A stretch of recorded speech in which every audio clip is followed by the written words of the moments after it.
Camarades, 11 mois se sont écoulés et aujourd'hui nous sommes rendus au 12e mois de l'année qui se trouve être le dernier. Le mois de décembre, c'est un mois d'évaluation, un mois d'introspection. Nous savons qu'au cours de l'année 2025, au niveau du gouvernement, que dis-je, au niveau de l'État burkinabé, de grandes activités ont été menées sous le leadership du camarade président du Faso, le capitaine Ibrahima Traoré. Aujourd'hui, nous pouvons être fiers parce qu'il ne s'est pas passé un seul jour durant les 11 mois où des décisions fortes, où des innovations, où des réformes ne se sont pas opérées. Aujourd'hui, tout le monde attend avec impatience la tenue des sessions du Conseil des ministres. Non pas pour lire une nomination, mais beaucoup plus pour prendre connaissance des réformes qui s'opèrent. Et je pense que les dernières réformes qui ont porté notamment sur le Code du travail finissent de nous convaincre du choix résolu du gouvernement de travailler à créer des conditions idéales pour l'ensemble des Burkinabés. Des mesures et des réformes ont été opérées pour permettre aux Burkinabés lambda, à tous les citoyens, de bénéficier de conditions de vie qui s'améliorent de jour en jour. Des conditions également sont créées à travers les réformes pour permettre aux travailleurs que nous sommes tous d'avoir des droits, de jouir de ces droits. Mais cela nous rappelle aussi que nous avons des obligations. Il est bon d'être conscient de ces droits, de les revendiquer quelquefois, mais il est impérieux de prendre connaissance et de prendre conscience surtout de ces obligations. Et je voudrais en rappeler quelques-unes. C'est certes le dernier mois de l'année, mais nous n'avons pas le droit de baisser la garde.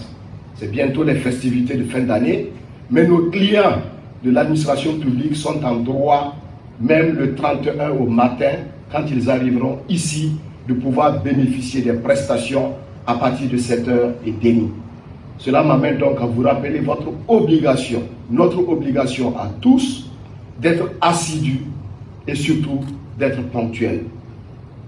Il n'y a pas lieu de baisser la garde.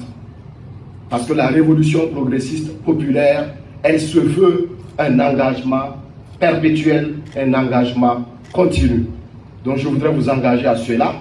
Mes collègues ministres sont là.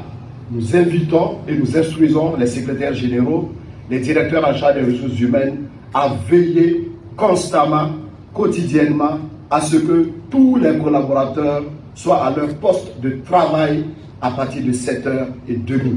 Je pense que cela est un engagement à prendre tout au long du mois de décembre et par extension durant le mois, enfin l'année 2026, et ça devrait être un principe cardinal pour tout travailleur.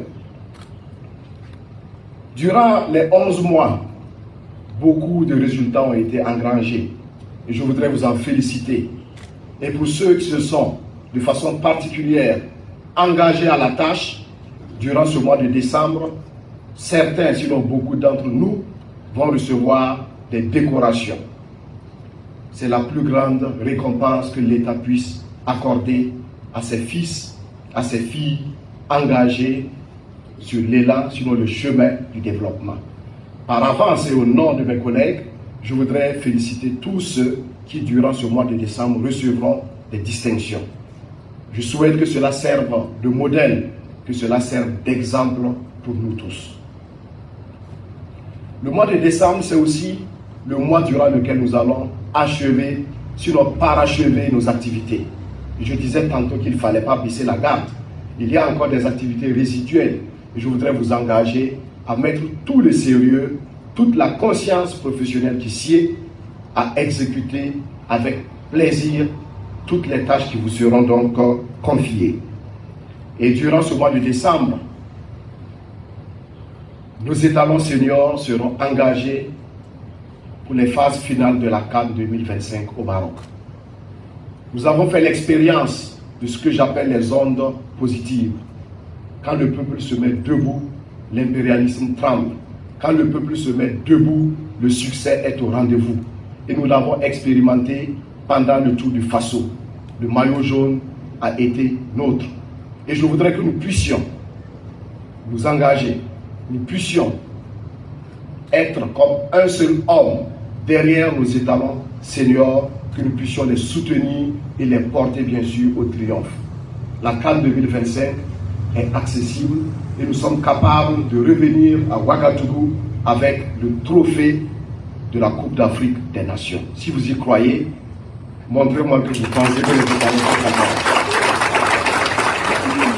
C'est tout le vœu que nous formulons, que nos étalons puissent être combatifs, que la chance puisse leur sourire et que le résultat soit au rendez-vous. Alors, avant de passer la parole à Madame le ministre en charge de l'action humanitaire, je voudrais annoncer que durant le mois de novembre, la campagne nationale de solidarité a été lancée, la campagne d'Aimé Sira. Et donc, elle va tout à l'heure vous en parler davantage. Et nous souhaitons que ce matin même, vous puissiez laisser parler votre cœur.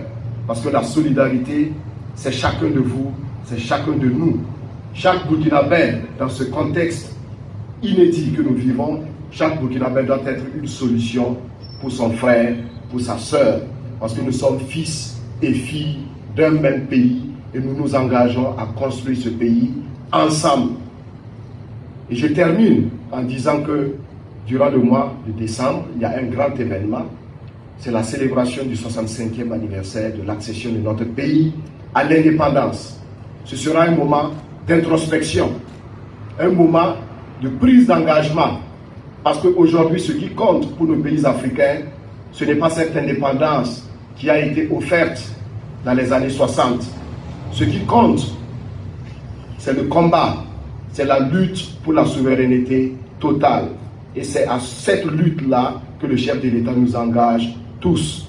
Que donc ce 65e anniversaire serve de moment de réflexion, que chacun s'interroge, qu'est-ce que je peux apporter pour que mon pays continue sa marche triomphale vers la souveraineté totale. Parce que le développement se trouve juste à côté de la souveraineté. Tant que vous ne l'avez pas, il serait illusoire de penser à un quelconque développement. Sur ce, je voudrais donc vous souhaiter par anticipation une bonne fête du 11 décembre, une bonne fête nationale. La patrie ou la mort, nous vaincrons. Je vous remercie et j'invite Madame le ministre